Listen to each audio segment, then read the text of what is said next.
ਉਹ ਕੰਪਨੀ ਜਿਹੜੇ ਸੇਲ ਨਹੀਂ ਕਰਦੇ ਸੀ ਉਹਨਾਂ ਨੇ ਐਗਰੀਮੈਂਟ ਕੀਤੀ ਹੈ ਸੇਲ ਤਾਂ ਕਹਿੰਦੇ ਕੁਝ ਲੈਣਾ ਨਹੀਂ ਚਾਹੁੰਦੇ ਸਾਰਾ ਦਿਨ ਹੀ ਟਿਕਟੌਕ ਕੱਢ ਰਹੀ ਹੈ ਇਹ ਦੱਸੋ ਤੁਹਾਡੇ ਕੋਲ ਆਇਆ ਮੈਂ ਦੱਸੋ ਇਹ ਉੱਥੇ ਭਾਈ ਸਾਹਿਬ ਕਹਿੰਦਾ ਹੋਣਾ ਮੇਰੇ ਦੋਸਤਾਂ ਦੀ ਵਰਕਸ਼ਾਪ ਵੇਖੋ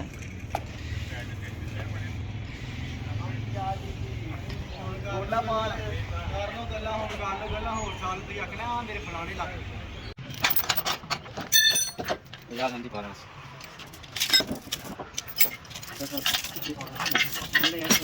ਉਹ ਦੀ ਗੱਡੀ ਚੱਕਦੇ ਤੇ ਮੇਰੇ ਬਾਅਦ ਮੈਂ ਕੋਈ ਗੱਡੀ ਦੀ ਮੇਰੇ ਬਾਅਦ ਕਰ ਅਸੀਂ ਨਹੀਂ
That line.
बस करें इसको खोल दें एक दफ़ा इसको खोलें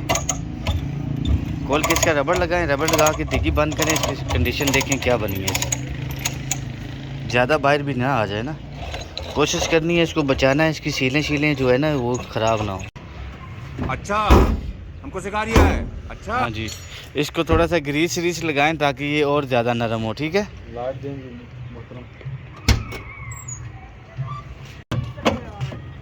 वेरी गुड अच्छा हो गया ज़बरदस्त हो गया देखो अपनी जगह पे आ गई हर चीज़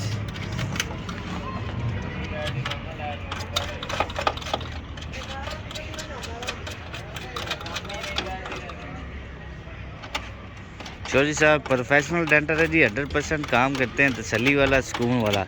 कहते हैं साहब जी बस काम दे के छोड़ दो मुझे बस काम जाने चौधरी जाने चौधरी साहब जी जट साहब चौधरी नहीं जी जट साहब चौधरी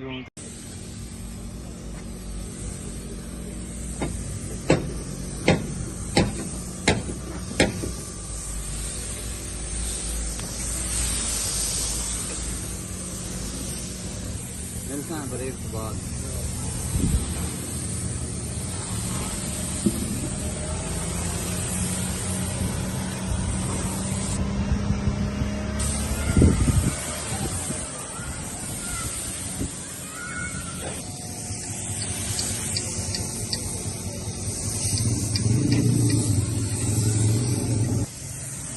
हेलो